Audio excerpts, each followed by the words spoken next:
Baik, Assalamualaikum warahmatullahi wabarakatuh. Jadi pada kesempatan kali ini saya akan memberikan tutorial cara menghitung luas wilayah menggunakan metode grid pada peta bahaya tanah longsor di Provinsi Lampung. Nah, kali ini saya pakai peta ini.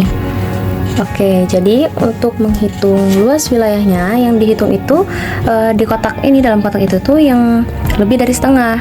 Nah, yang kurang dari 50% itu tidak dihitung, seperti ini. Nah, ini tidak saya hitung karena menurut saya ini tidak mencakup 50%-nya. Oke, jadi di sini sudah saya hitung ada 31 kotak yang teridentifikasi. Ini bisa dikira-kira aja, diketahui 31 dan skalanya 1 berbanding 1.445.454. Saat ini 17,45 km di lapangan. Oke, jadi ini tuh ada rumusnya. Rumusnya itu untuk menghitung persegi itu kan sisi kali sisi. Nah, ini sisi kali sisinya saya pakai 1 cm.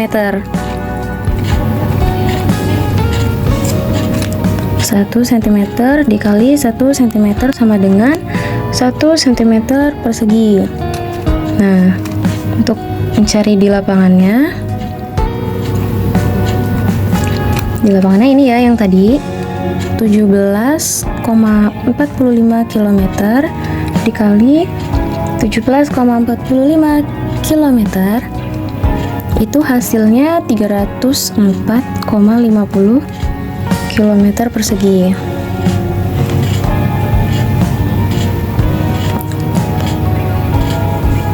Kalau satu kotak di peta itu setara dengan 1 cm persegi, nah kalau di dunia nyata dalam satu kotak itu 304,50 km persegi. Nah, persamaan ini bisa dipakai untuk menghitung luas wilayah sesuai kotak yang kita hitung. Nah, caranya itu ada ini ya, kita jumlah kotaknya, ini rumusnya. Jumlah kotak dikali luas di lapangan. Nah, ini jumlah kotaknya tadi ada 31 dikali luas di lapangannya 304,50 km persegi. Nah, itu hasilnya 9.439,5 km persegi. Nah, ini data yang bisa kita ambil dari menghitung secara manual ya, melalui metode grid ini. Nah, lalu bisa dicoba untuk cari jarak sebenarnya atau luas sebenarnya di internet, di Google.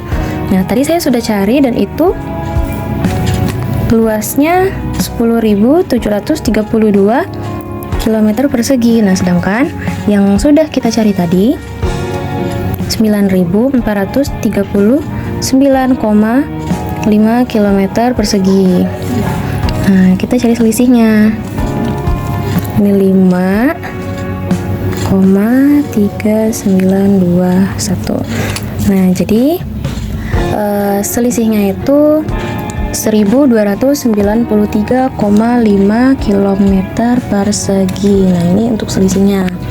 Metode grid ini bisa untuk menghitung secara kasar luas wilayah suatu daerah, tapi untuk melihat presisinya kita bisa melihat dari margin atau selisihnya.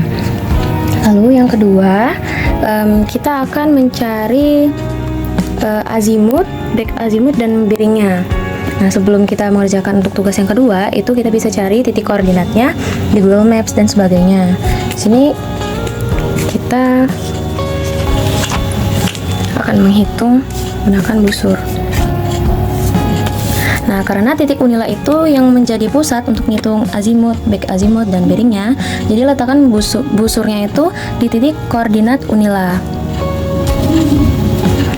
Tadi kan sudah dicari titik koordinatnya, jadi kita udah ditandain ini. Nah, di sini. Kemudian kita lihat tadi taura itu ada di sini.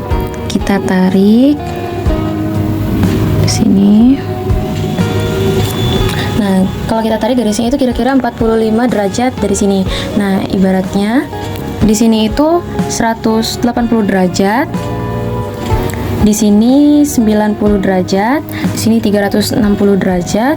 Nah, yang di sini itu 270 derajat. Nah, ini kan 180 kan ke arah sini. Itu nambah ke 45 derajat. Nah, yang berarti 180 ditambah 45 sama dengan 225.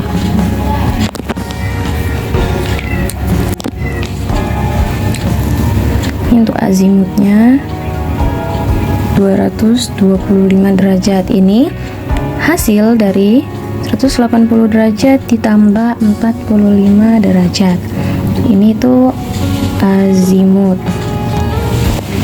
Oke.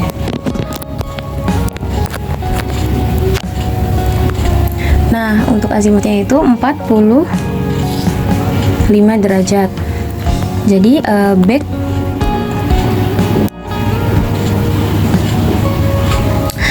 untuk back azimut itu kebalikannya, maksudnya kayak belakangnya dari si azimut.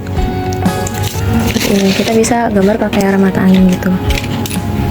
Nah, kalau azimutnya di sini, back azimutnya itu di 45 derajat. Ini nih back azimut. Jadi kita udah nemuin.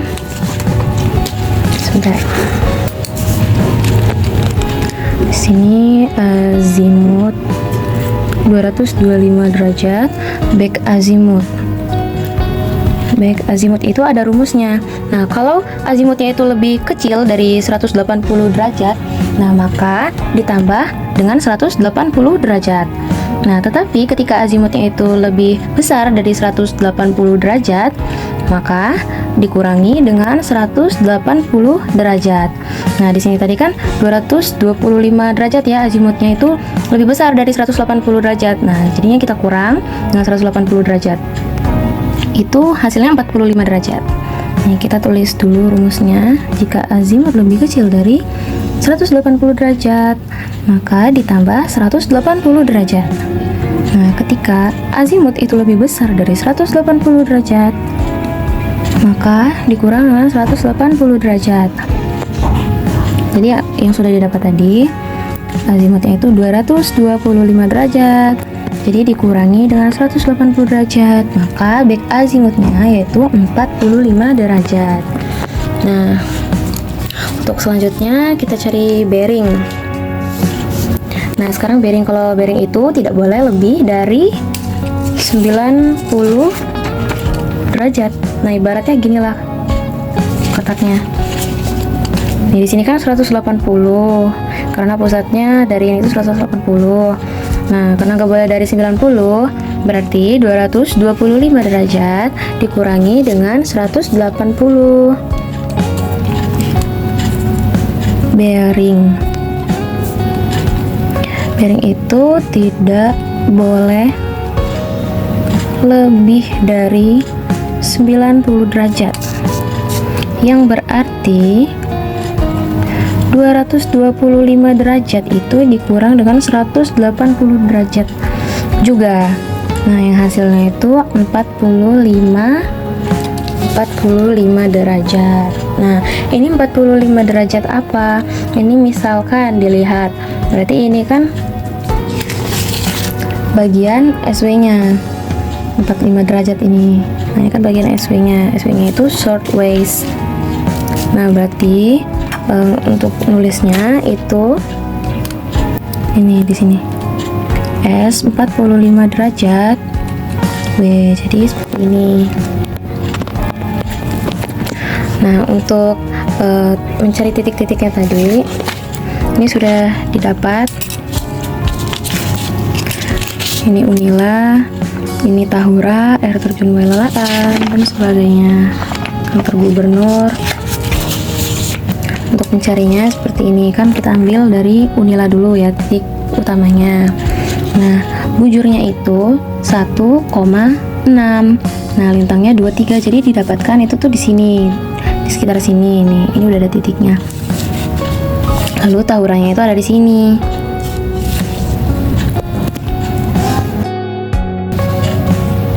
Baik, untuk apa yang sudah dijelaskan dan yang sudah dicari bersama-sama tadi, itu bisa diterapkan untuk lokasi-lokasi selanjutnya. Nah, di sini saya sudah mencari seperti yang Tahura, air terjun Wailalaan, camp, kantor gubernur, Universitas Malahayati. Jadi, kesimpulannya, hasil perhitungan azimut, baik azimut, dan titik koordinat itu membantu menentukan arah dan posisi suatu titik secara tepat untuk keperluan pemetaan dan navigasi. Semoga apa yang telah diberikan dapat bermanfaat bagi kita semua. Saya akhiri. Assalamualaikum warahmatullahi wabarakatuh.